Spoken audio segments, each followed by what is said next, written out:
मित्र, तुम तो इतनी जी तोड़ मेहनत करते हो, फिर भी अपने परिवार का भरण पोषण नहीं कर पा रहे हो, क्या बात है? अरे भाई, मैं तुम्हें क्या बताऊं।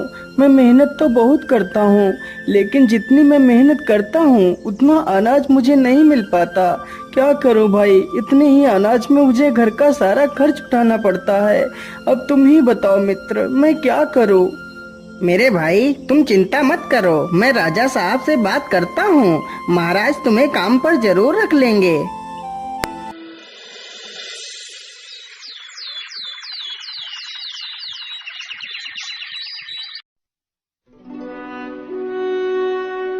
अगले ही दिन पन्ना लाल राजा से बात करता है।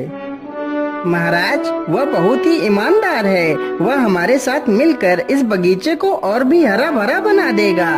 ठीक है पन्ना लाल, तुम कल ही अपने मित्र को अपने साथ लेकर आना। अगले ही दिन पन्ना लाल हीरा लाल को भी अपने साथ ले जाता है।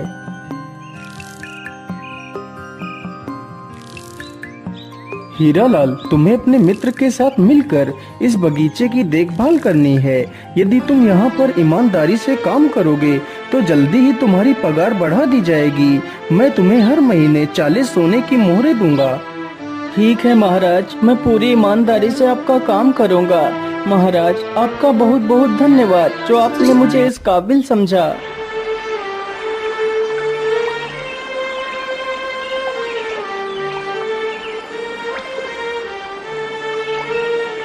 अगले ही दिन से हीरा लाल अपने मित्र पन्ना लाल के साथ काम करने लगता है। इसी प्रकार कई दिन गुजर जाते हैं।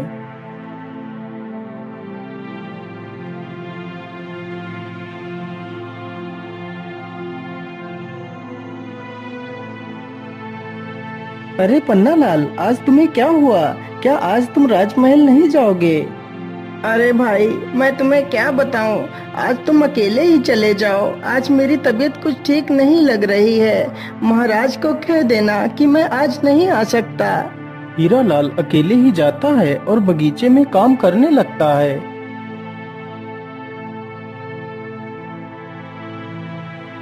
अरे हीरा लाल, आज तुम अकेले ही बगीचे में काम कर रहे हो। आज पन्ना लाल नहीं आया, क्या बात है? महाराज, आज पन्ना लाल की तबीयत ठीक नहीं है, इसलिए वह काम पर नहीं आया है। अच्छा, कोई बात नहीं, तुम आराम से काम करो। हीरा लाल, आज तुम इस स्थान पर एक वृक्ष लगा देना। ठीक है महाराज, मैं अभी थोड़ी देर में ही वृक्ष लगा दूंगा। हीरा लाल की ये बात सुनकर राजा वहाँ से चला जाता है। मैंने फूलों को तो पानी दे दिया है, चलो अब इस स्थान पर एक गड्ढा खोदकर एक वृक्ष लगा देता हूँ। इतना सोचकर हीरा लाल गड्ढा खोदने लगता है। कुछ देर गड्ढा खोदने के बाद अचानक हीरा लाल के फावड़े में कोई वस्तु टकराती है। अरे ये क्या? ये आवाज किस चीज की थी? मुझे लगता है यहाँ पर कोई वस्तु जरूर है। मैं ऐसा करता हूँ, जल्दी से इस स्थान को खोद देता हूँ। हीरा लाल जल्दी से उस स्थान को खोद देता है।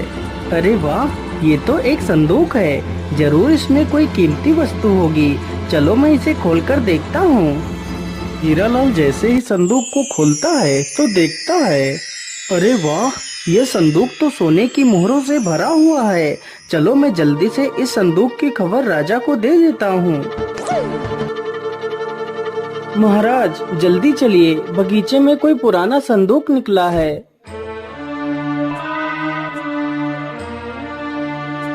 अरे वाह हीरालाल, यह संदूक तो मेरे पुरखों का है। इस संदूक को तो मैं कितने वर्षों से ढूंढ रहा था, लेकिन मुझे यह संदूक नहीं मिला और आज तुमने इस संदूक को ढूंढ लिया। मैं तुमसे बहुत प्रसन्न हुआ। आज तुमने अपनी ईमानदारी का खरा सबूत दिया है हीरालाल, इसलिए मैं तुम्हें कुछ इनाम देना चाहता हूँ।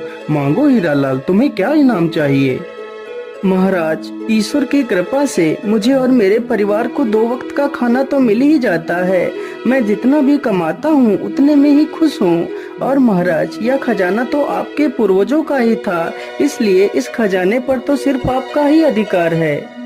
अरे वाह हीरालाल, तुम तो वास्तव में एक महान इंसान हो, जिसे दुनिया की मोह माया से कोई वास्ता नहीं। मैं तुमसे बहुत प्रभावित हुआ हीरालाल। आज मैं तुम्हें अपना मंत्री घोषित करता हूँ।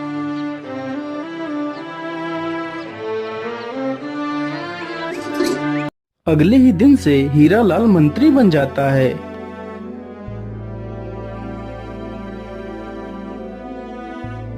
अरे सैनिक भाई, आज मेरा मित्र हीरालाल काम पर नहीं आया, क्या बात है?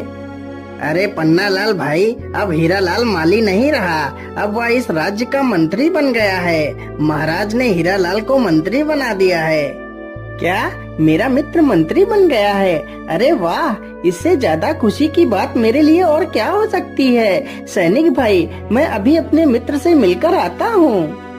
अरे नहीं पन्नालाल, तुम अंदर नहीं जा सकते, चुपचाप जाकर अपना काम करो, तुम्हें अंदर जाने की कोई आवश्यकता नहीं है। लेकिन सैनिक भाई, वो तो मेरा मित्र है, तो मैं आखिर अपने मित्र से क्यों नहीं मिल सकता? पन्नालाल के बार बार बोलने पर भी सैनिक पन्नालाल को अंदर नहीं जाने देते। यह देखकर पन्नालाल बड़ा दुखी हो जाता है और वहां से वापस बगीचे में चला जाता है, लेकिन उसका मन हीरालाल के बिना नहीं लग रहा था। सैनिकों, जाओ और मंत्री जी को उनके घर छोड़ कर आओ। राजा का आदेश होते ही सैनिक हीरालाल को रथ पर बिठा लेते हैं। तभी उसका मित्र पन्नालाल आ जाता है। अरे भाई, तुम तो मंत्री बन गए हो, तुम्हें मंत्री बनने पर मेरी तरफ से ढेर सारी शुभकामनाएं। मित्र, यदि तुम बुरा ना मानो तो मैं भी तुम्हारे साथ ही चलना चाहता हूँ। नहीं पन्नालाल, आप मंत्री जी के साथ नहीं जा सकते, यह रथ सिर्फ महाराज और मंत्री के लिए है, इस रथ पर तुम नहीं बैठ सकते। ये बात सुनकर पन्नालाल और भी ज्यादा दुखी हो जाता है। पन्नालाल को दुखी देखकर हीरालाल भी दुखी हो जाता है। सैनिक तुरंत ही हीरालाल को वहां से लेकर चले जाते हैं।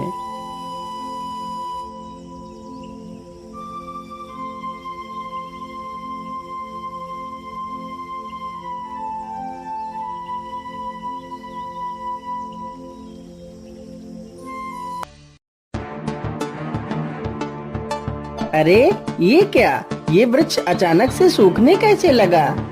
देखते ही देखते पूरा वृक्ष कुछ ही पलों में सूख जाता है। ये देखकर पन्नालाल काफी ज्यादा परेशान हो जाता है। अरे ये क्या, ये तो सारा पेड़ सूख गया। महाराज को तो यह बगीचा अत्यंत प्रिय है, यदि बगीचे में कुछ हो गया तो महाराज मुझे नौकरी से भी निकाल देंगे। मुझे जल्दी से चलकर महाराज को सारी बात बता देनी चाहिए। पन्नालाल तुरंत ही राजा के पास जाता है और सारी कहानी सुना देता है। लेकिन पन्नालाल, आखिर अचानक से पेड़ कुछ ही पलों में कैसे सूख सकता है? इसका क्या कारण है? महाराज, ऐसा होना संभव है, यदि बगीचे के ऊपर से कोई पर वाला सर्प निकल जाए तो उस स्थान की सारी हरियाली धीरे धीरे नष्ट हो जाती है। लेकिन मंत्री जी, क्या इस रोग को रोकने का कोई उपाय नहीं है? महाराज, इसका उपाय तो है, लेकिन उपाय बड़ा कठिन है। मेरे साथ भी एक बार ऐसा हुआ था महाराज, मेरी फसल भी लगभग सारी नष्ट हो गई थी। तब मैंने एक साधु से इसका उपाय पूछा था। महाराज, काली कंजा वन में एक जादुई बोलने वाला पेड़ है, यदि उसकी पत्तियां मिल जाएं तो उन पत्तियों का रस पानी में मिलाकर पौधों पर डालने से हमारा बगीचा पहले की तरह हरा भरा हो जाएगा। तो फिर ठीक है पन्नालाल, तुम जाओ और उस पेड़ की पत्तियां लेकर आओ। क्षमा कीजिए महाराज, लेकिन उस पेड़ से पत्तियां लाना सबके बस की बात नहीं है। वह वृक्ष पहले पहेलियां पूछता है, फिर अपनी पत्तियां देता है। तो इसमें और भी अच्छी बात है, आखिर मैं भी देखूं पन्नालाल कितना बुद्धिमान है। महाराज, यदि आपकी आज्ञा हो तो मैं भी पन्नालाल के साथ जाना चाहता हूँ। नहीं मंत्री जी, यह छोटे मोटे कार्य तो हमारे नौकर भी कर सकते हैं, तुम्हें वहां जाने की कोई आवश्यकता नहीं। राजा इतना कहकर पन्नालाल को अकेले ही पत्तियां लेने के लिए भेज देता है, लेकिन हीरालाल अपने मित्र के लिए बहुत ही चिंतित था। पन्नालाल उस पेड़ को ढूंढते ढूंढते उसी काली कंजा वन में पहुंच जाता है।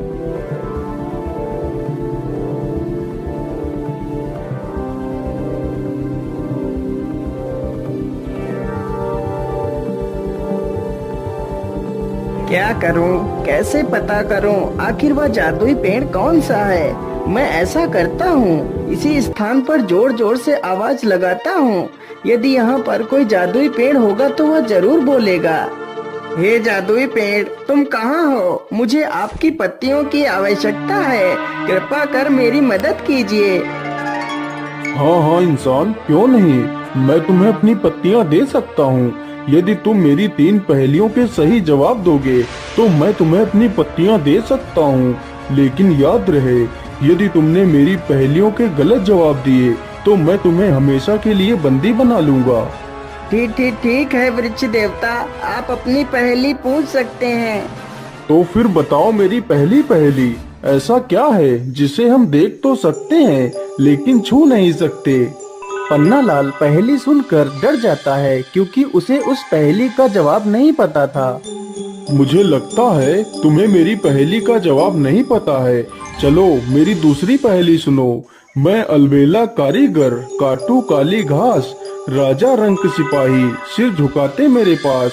तथा मेरी तीसरी पहेली, खुशबू है पर फूल नहीं, जलती है पर जलन नहीं। लेकिन वृक्ष देवता, मुझे तो इन तीनों पहेलियों का जवाब नहीं पता है।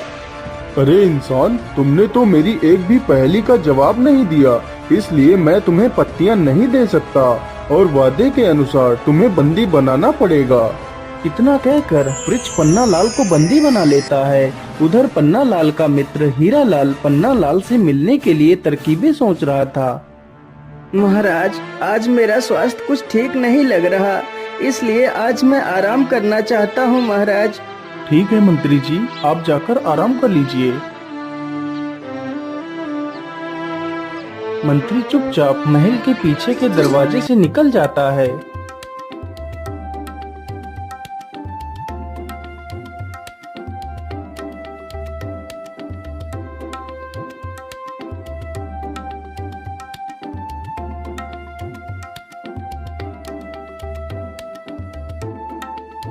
हीरालाल उसी जादुई पेड़ के पास पहुंचकर देखता है कि उसका मित्र पेड़ पर ही बंदी बनकर एक पिंजरे में बंद है। हे वृक्ष देव, आप मेरे मित्र को छोड़ दीजिए। हाँ हाँ, क्यों नहीं, मैं तुम्हारे मित्र को जरूर छोड़ दूंगा और तुम्हें अपनी पत्तियां भी दूंगा यदि तुम मेरे 3 पहेलियों का सही जवाब दे दो। ठीक है वृक्ष देव, आप अपनी पहेलियां पूछ सकते हैं। तो फिर बताओ मेरी पहली पहेली, ऐसा क्या है जिसे हम देख तो सकते हैं लेकिन छू नहीं सकते? हे वृक्ष देव, इसका सही जवाब स्वप्न है। इंसान सपना तो देख सकता है लेकिन उसे छू नहीं सकता। हाँ हाँ, बिल्कुल सही जवाब। मेरी दूसरी पहेली सुनो। मैं अलबेला कारीगर, काटू काली घास, राजा रंक सिपाही, सिर झुकाते मेरे पास। हे वृक्ष देव, इसका सही जवाब नाई है। नाई के पास हर किसी को अपना सिर झुकाकर ही बाल कटवाने पड़ते हैं। अरे वाह वाह, तुम तो कितने बुद्धिमान हो। अब मेरी तीसरी और आखिरी पहेली सुनो। खुशबू है पर फूल नहीं, जलती है पर जलन नहीं। हे वृक्ष देव, इसका सही जवाब अगरबत्ती है। अरे वाह वाह, तुम तो वास्तव में बुद्धि का प्रतीक हो। मैं तुमसे अत्यंत प्रसन्न हूँ, इसलिए मैं तुम्हारे मित्र को आजाद करता हूँ और तुम्हें अपनी दिव्य पत्तियाँ भी देता हूँ। वृक्ष तुरंत ही उसके मित्र को आजाद कर देता है।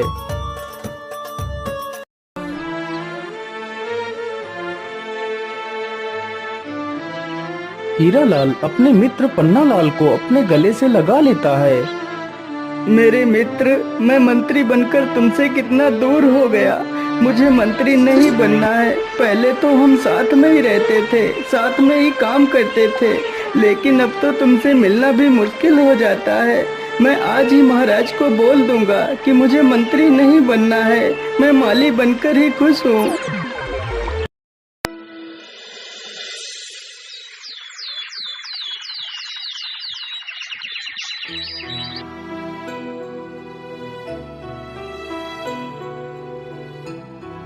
लेकिन मंत्री जी, आप मंत्री क्यों नहीं बनना चाहते? इस पद के लिए तो लोग पागल हो जाते हैं, लेकिन तुम ऐसा क्यों करना चाहते हो? महाराज, मैं मंत्री बनकर अपने मित्र को खोना नहीं चाहता। यदि मैं आज उस वृक्ष के पास नहीं जाता तो मेरा मित्र वापस लौटकर कभी नहीं आ पाता।